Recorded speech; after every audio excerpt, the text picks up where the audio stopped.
Hello everyone, তোমরা সবাই কেমন আছো? আমি তো বেশ ভালোই আছি। আবারও চলে এসেছি একটা লং ভিডিও নিয়ে। আজকের লং ভিডিওটা একটু অন্যরকম হবে। দেখতেই পাচ্ছ আমার হাতে একটা কাঁচের বোতল রয়েছে, তো আজকে এই কাঁচের বোতলটা রং করব। চলো, বাড়িতে পড়েছিল কাঁচের বোতলটা, তাই ভাবলাম এটাকে রং দিয়ে একটু সুন্দর করা যাক।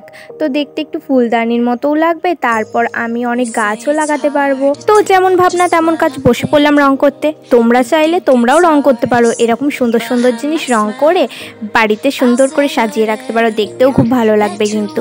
তো দেখতেই পেলে আমি সাদা কালারটা নিয়ে নিলাম, এবং সাদা কালারটা নিয়ে আমি বোতলের ওপর পুরোটা রং করে নিলাম। যেহেতু ওটা সবুজ কালার বোতলটা, তো দেখতে ভালো লাগছে না, সাদা কালারের ওপর কালার করলে বেশ ভালো লাগে দেখতে। তাই তোমরা চাইলে অন্য কালারও করতে পারো, যার যেটা। জানো তো, আমার মাটির জিনিসের ওপর বা কাচের জিনিসের ওপর রং করতে খুব ভালো লাগে। তোমাদের কেমন লাগে আমাকে কমেন্টে জানিও। যদিও আমি জানি আমি ভালো আঁকতে পারি না, তাও আমার ভালো লাগে আঁকতে। আমি যেখানে পারি একটু রং করে নিই, খুব ভালো লাগে রং করতে। দেখতে পাচ্ছ পুরো বোতলটা আমার রং করা কিন্তু কমপ্লিট। সাদা কালার করেছি বলে কতটা চোখে লাগছে দেখেছো? তো এরপরে আমি লাল কালার আর সাদা কালার নিয়ে ওটাকে মিক্সড করে নিয়েছি ভালো করে, যেহেতু আমার দরকার ছিল গোলাপি কালার, যেহেতু আমার কাছে ছিল না তাই আমি বানিয়ে নিয়েছি। তো এখানে রংটা করতে করতে আমি একটু গান গাইছিলাম। তো দেখতেই পেলে আমার রংটা মিক্সড করা হয়ে গেছে। এরপর আমি সাদা বোতলের গায়ে ফুল আঁকবো এই গোলাপি কালার রং দিয়ে, কিন্তু হ্যাঁ, তুলি দিয়ে না, হাতের আঙুলের সাহায্যে। তো দেখতেই পেলে আমি আঙুলের মাথায় রং লাগিয়ে নিয়েছি। এবার আঙুল দিয়ে আঙুলের সাহায্যে এরমভাবে পাপড়িগুলো এঁকে নেবো ফুলের। এই ফার্স্ট টাইম আমি কাঁচের বোতলের গায়ে রং করছি। আগে করেছি রং, বাট কাঁচের বোতলের গায়ে না, সেগুলো মাটির পাত্রে বা অন্য কিছুতে। আগে তো আমি প্রচুর এরকম রং টং করতাম, কিন্তু ভিডিও আর বানানো হতো না তখন, যেহেতু আমি ভিডিও করতাম না তাই জন্য। বাট এখন করি বলে তোমাদের সাথে এগুলো শেয়ার করতে পারছি। তো এখানে দেখতেই পাচ্ছ অনেকগুলো ফুল আমার আঁকা হয়ে গেছে। তো এখানে আমি সাদা কালার আর পিঙ্ক কালার হালকা হালকা হাতে লাগিয়ে নিয়ে পাপড়িগুলো বানাচ্ছিলাম, যাতে কালারটা একটু চেঞ্জ হয়ে যায়। তো এরমভাবে আমি সব ফুলগুলো ছটপট করে এঁকে নেব। তো তোমরা যারা এখনো অবধি আমার চ্যানেল সাবস্ক্রাইব করোনি তারা সাবস্ক্রাইব করো, আর যারা সাবস্ক্রাইব করেছো তাদেরকে অনেক ধন্যবাদ, আমার পাশে থেকো। আর আমার ভিডিও তোমাদের যদি একটু হলেও ভালো লেগে থাকে তাহলে অতি অবশ্যই কমেন্ট বক্সে হাই লিখে যেও।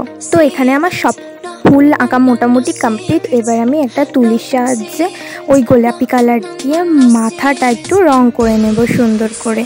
রং করে নেব মানে বলতে চাইছি আমি একটু এঁকে নেবো সুন্দর করে। আর জানো তো, এই সময় তখন আমার না ক্যামেরাটা কোনোভাবে হয়তো বন্ধ হয়ে গেছিলো, আমি সেটা খেয়ালও করিনি। তো এখানে ভিডিও ক্লিপও তোলা হয়নি, বাট আমার এখানে আঁকাটা কমপ্লিট হয়ে গিয়েছিল। তো এখানে দেখো লাইন টানার পর আমার পুরোটা কমপ্লিট হয়ে গেছে। তো যাই হোক, এরমভাবে সুন্দর করে রং করে নিয়েছি। এবার তো আমার এখনই খুব সুন্দর লাগছে দেখতে বোতলটা, মনে হচ্ছে আর কিছু করার দরকার নেই, এটাই সুন্দর লাগছে।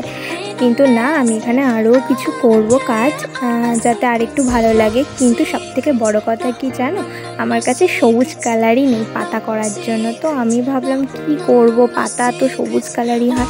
দেন আমি হলুদ কালারটাকে একটু মিক্সড করে একটা কালার বানিয়ে, তো ওটা দিয়ে আমি পাতা বানিয়েছি, মানে পাতার কালারটা করেছি। তার আগে ফুলের ভেতরটা হালকা ফাঁকা ফাঁকা লাগছে বলে আমি হলুদ রঙটা একটু ফুটফুট করে দিয়ে দিয়েছিলাম। দেন আমি ফুলের ডালগুলো এঁকে নিয়েছিলাম।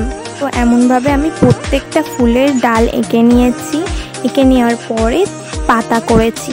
আর এখানে দেখো আমি যে ডালের কালারটা করেছি না, হালকা খয়েরি খয়েরি কালার, তো এটাও কিন্তু আমি রং মিক্স করেই করেছি, কারণ যেহেতু আমার কাছে বেশি রং নেই এই কারণে। তো তারপরে আমি হলুদ কালার দিয়ে দেখতেই পাচ্ছ পাতাগুলো বানিয়ে নিয়েছি। না বানাইনি, রং করে নিয়েছি। তো সুন্দর করে দেখতেই পাচ্ছ রং করে নিচ্ছি। তো আমার কাছে সবুজ কালারটা থাকলে হয়তো খুব ভালো হতো, যেহেতু নেই কি আর করব, কিছু একটা কালার দিয়ে তো আমাকে এটা কমপ্লিট করতে হবে, তাই না? তাই হলুদ কালার দিয়েই কমপ্লিট করে নিলাম। তো গাইস, আমার পুরো বোতলটা রং করা কমপ্লিট। তো কেমন লাগছে সবাই একটু কমেন্টে জানিও। দেখতেই পাচ্ছ একটা একটা করে প্রত্যেকটা ফুল সুন্দর করে এঁকে রং করে নিয়েছি। জানি অতটা ভালো লাগছে না, তাও তোমরা আমাকে কমেন্টে জানাবে যে কেমন লাগছে। তো আমার বাড়িতে কারেন্ট ছিল না, এই কারণে ফ্ল্যাশ লাইট জেলে একটু দেখানোর চেষ্টা করেছি সামনে থেকে। তো আজ ভিডিও এটুকুই। ভালো লাগলে like, comment, share and subscribe করে দিও। আজকের মতো টাটা। যারা সাবস্ক্রাইব করোনি তারা ঝটপট সাবস্ক্রাইব করো। নেক্সট ভিডিওতে দেখা হচ্ছে, বাই।